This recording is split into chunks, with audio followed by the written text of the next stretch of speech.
With a little bit of a simple kind of drama rhyme, defying blind eyes open when the rhyme's smoking from the writing. Gentle giant shining armor on the track, soft fact that relation, then we put it on wax like that. Henry Ford once said, "It is well enough that the people of the nation do not understand our banking and monetary system. For if they did, I believe there would be a revolution before tomorrow morning." I've been exploring the financial world for the last 4 years, and it's definitely given me a more complete view of the world. I want to share some of what I've come across with you guys. I hope that you find this topic interesting and that it inspires you to do your own research afterwards. Now, with that said, let's begin.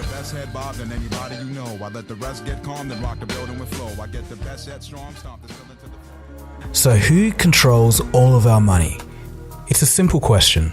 We all know that you and I don't control it. Our employees don't control it.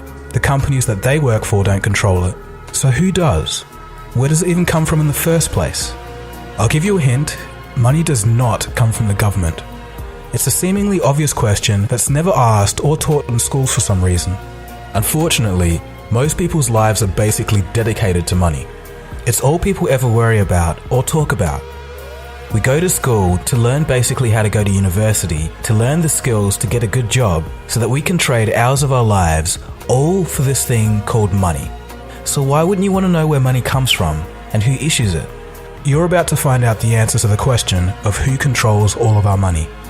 People today can tell something isn't quite right with our financial system, but they just can't put their finger on it. Some people think it's the failure of government, others think that it's the failure of capitalism itself.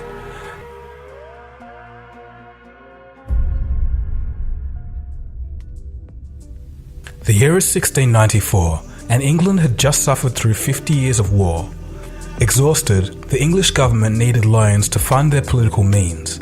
Brainchild of Scottish banker William Paterson, it was decided that a privately owned bank that could issue the money to the government out of thin air was to be the solution. This was the very first modern central banking system in the world. Central banking is more influential than laws, governments, and politicians, but strangely not the focus of the general public. Fast forward to the early 20th century, and after 2 failed attempts, a group of bankers wanted to put a central bank in the United States of America. It was December of 1910, and Senator Nelson Aldrich boarded a private train car in New York with 6 others. The 6 were not to be spotted by any news reporters to avoid questions. Their destination? Jekyll Island off the coast of Georgia. The meeting went for 9 days, and from that, they created the Federal Reserve System. This is all documented and a matter of public record. Some of them went on to write about the meetings in their personal biographies. Here's a quote from Frank Vanderlip, president of the National City Bank of New York, February 9th, 1935, in the Saturday Evening Post. "I was as secretive, indeed as furtive as any conspirator. Discovery, we knew, simply must not happen, or else all our time and effort would be wasted. If it were to be exposed that our particular group had got together and written a banking bill, that bill would have no chance whatever of passage by Congress." The 6 men that Nelson Aldrich brought together included the head of banks, branches of government such as the Treasury, and some of the richest people on earth at the time. To give you an idea of how rich they were, in 1910, these 6 men represented a quarter of the world's worth. The bankers told the American public that the purpose of the system was to stabilize the economy and to stop the grip of the Wall Street banks over America. The problem was, the guys that wrote the bill were the very same people they said they'd stop. If they succeeded, it will give a small group of men the ability to create money from nothing and loan it to the American government with interest. So why was it done in secret? Because the American people didn't want a central bank. Back then, unlike today, people knew what central banks were and understood them very well. Everywhere a central bank went, there'll be wealth inequality, wild swings between economic booms and busts, and after each bust, those at the top of society mysteriously came out richer while everyone else got poorer. Europe was the running example of this at the time. The Federal Reserve was originally drafted as the Aldrich Bill, but when it came into Congress, they recognized Senator Aldrich's name and smelt a rat. The bankers needed better cover. They decided to send 2 millionaire friends to carry the bill to quell the suspicions of Congress and renamed it the Federal Reserve Act. Next, in a textbook lesson of deceit, the bankers set out to fool the American people through disinformation. In the newspapers of the day, the bankers screamed and protested against the new Federal Reserve Bill. It would ruin the banks, they exclaimed. The average person read the protesting articles of the bankers and thought to themselves, if the bankers hate it, it must be good. And then they ended up unknowingly supporting a Trojan horse. The bankers also fooled Congress by putting clauses in the bill that limited their power only to remove them once the bill was passed. A double head fake of the public and Congress was all it took. The bill was passed on December 23, 1913, while most of Congress was out on holiday. And with that, a small group had complete monopoly over the issuing and creation of American money. Today, the Federal Reserve is the most powerful entity in the United States, and they're not ashamed to admit it either. Here's former Fed Chairman Alan Greenspan. What should be the proper relationship between a chairman of the Fed and a president of the United States? Well, first of all, the Federal Reserve is an independent agency, and that means basically that there is no other agency of government which can overrule actions that we take. What the relationships are don't frankly matter. In addition to this, it seems that the Fed can't even be touched by investigating parties. So I'm asking you if your agency has, in fact, according to Bloomberg, extended $9 trillion in credit, which, by the way, works out to $30,000 for every single man, woman, and child in this country. I'd like to know, if you're not responsible for investigating that, who is? We have responsibility for the Federal Reserve's programs and operations, audits, to conduct audits and investigations in that area. In terms of who's responsible for investigating, would you mind repeating the question one more time? Mr. Chairman, my time is up, but I have to tell you honestly, I am shocked to find out that nobody at the Federal Reserve, including the Inspector General, is keeping track of this. So what does all of this have to do with me, you might be asking? I don't even live in the US. Well, two reasons. Number one, the central banking model from the Bank of England and the United States has now been put in all countries, and even consolidated power in parts of Europe as the European Central Bank, or ECB. This unites separate countries under one economic policy. The only places in the world that don't have central banks are North Korea, Iran, and Cuba. In 2000, this list suspiciously included Afghanistan, Iraq, and Libya. And number two, since the end of World War II, the US dollar has been the reserve currency of the world.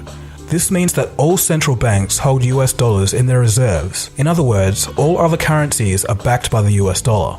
This directly links your country to the Federal Reserve's monetary policy in America. More on this later. When the post-World War II monetary system, called the Bretton Woods system, was created, all US dollars were backed by and exchangeable for gold. A byproduct of this was that currencies used to be very stable in relation to each other.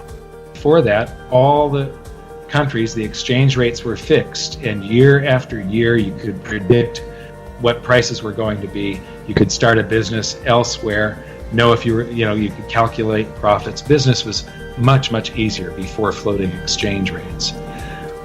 Unfortunately, in 1971, due to a falling US dollar, international capital flows into gold, and the funding of the Vietnam War, President Nixon took the US dollar off the gold standard. I have directed Secretary Connally to suspend temporarily the convertibility of the dollar into gold or other reserve assets. Now the dollar was floating and backed by nothing, and has been ever since. Okay, so let's think a little. If the US dollar is backed by nothing, but the world's reserves are backed by the US dollar, intrinsically, since 1971, doesn't this mean that all currencies are now backed by nothing tangible, only trust in the American government? Well, this is correct. Money backed by nothing is known as fiat currency. Fiat in Latin means let it be done. In other words, the government says it is money, so it is. A consequence to having money backed by nothing is that whenever the Federal Reserve creates money, it dilutes the currency supply of all other nations because their reserves are backed by the US dollar. All countries' reserves are worth less each time money is created. In the past few years, the Federal Reserve has printed trillions of dollars, and countries like Russia and China have noticed this.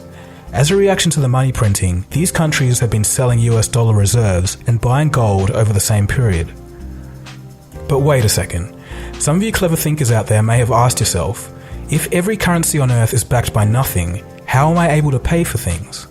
Well, as it turns out, the whole economic system today is running because it's backed by faith. Faith that you can exchange your unit of currency for goods or services. In a way, part of that faith comes from the fact that not many people actually know where money comes from.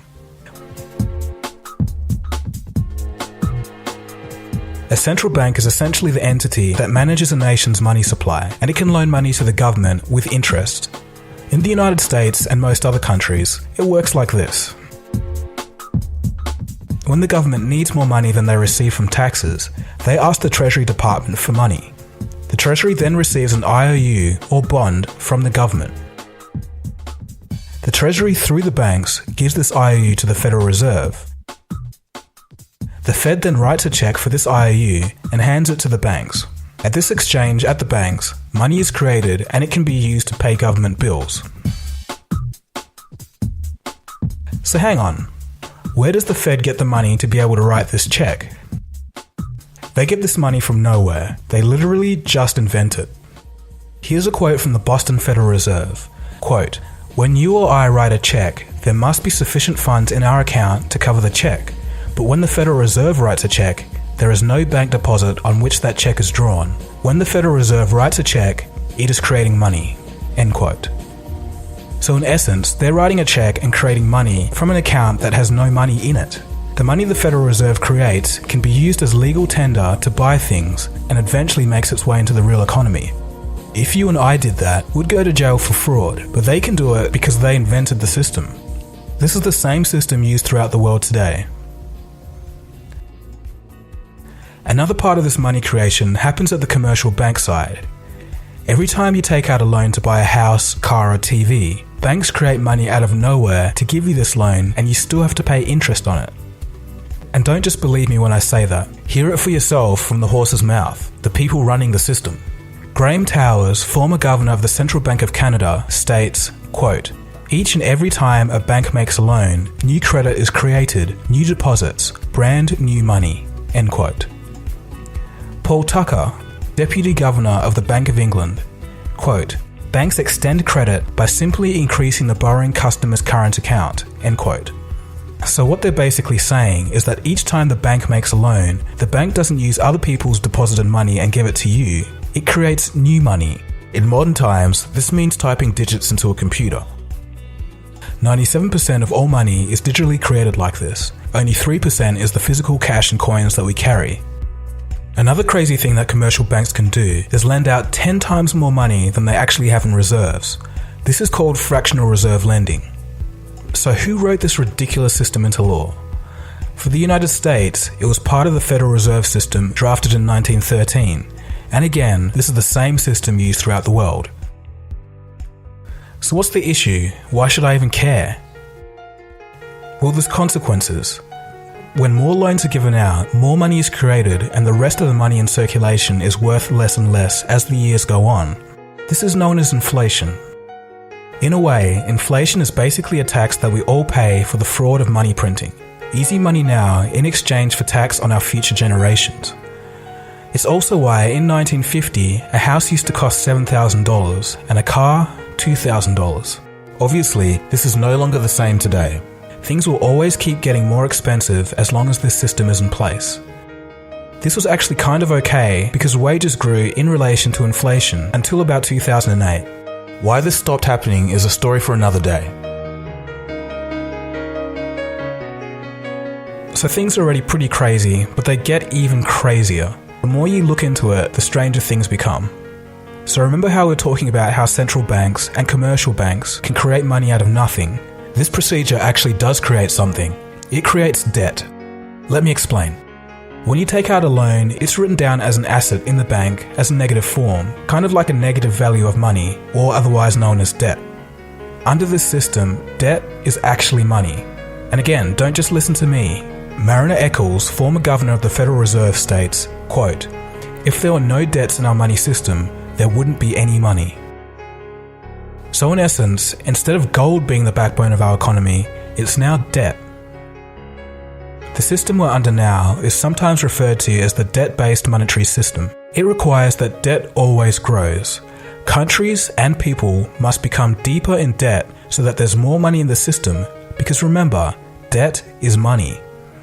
If people and governments stop borrowing money and pay back loans, the debt doesn't grow, the money supply shrinks, and the system falters. It truly is bizarre, but we all live in this system each and every day. The Federal Reserve and other central banks control money by adjusting its supply and how much it costs to borrow money, otherwise known as the interest rate. With these tools, and as a consequence of human group psychology, central banks can create booms and busts in the economy at will and also distort and derail an economy by messing with it. Let's take a quick case study. In the year 2000, Federal Reserve Chairman Alan Greenspan cut interest rates to 1%. He did this to try and fight off a recession from the dot-com bubble and encourage people to borrow money. When interest rates are low, if you're borrowing money, you save a whole lot on repaying mortgages. Since a 1% interest rate hadn't been seen at the time since the 1950s, it was a pretty good deal. Greenspan's idea was that he could create a wealth effect. People would start to buy houses, the prices would go up, and then people would feel wealthier and spend more money in the economy and stimulate it. Greenspan sure succeeded in getting people to borrow money to buy houses, but they borrowed too much, and the result was the 2008 housing bubble. This is a prime example of what can go wrong when central banks mess with an economy. Yes, corrupt bankers have a lot to answer for in their role in the 2008 crisis, but the Fed has a far bigger long-term impact. Even crazier things are happening in Japan. Their central bank is buying so many stocks that they were the #1 buyer of Japanese stocks in 2016. So they have part ownership of companies with money that they created from nothing. So in essence, it is the central banks that control our economy and the central and commercial banking system together that control all of our money. The difference is, central banks can create money at will, while commercial banks need loans to create money.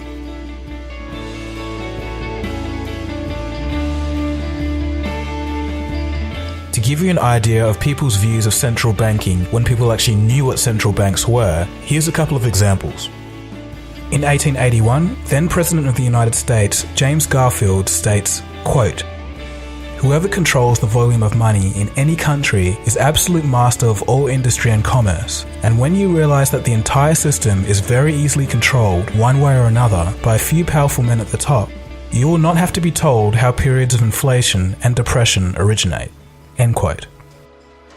Benjamin Franklin in his autobiography stated that the prime reason for the American War of Independence was a battle over who actually controlled and issued the money of the new colonies.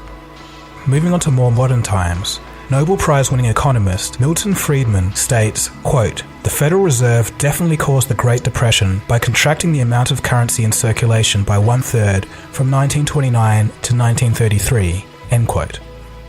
So with all of this being said, some would argue that central banks are not inherently a bad thing. They just need to be part of the government and not privately owned.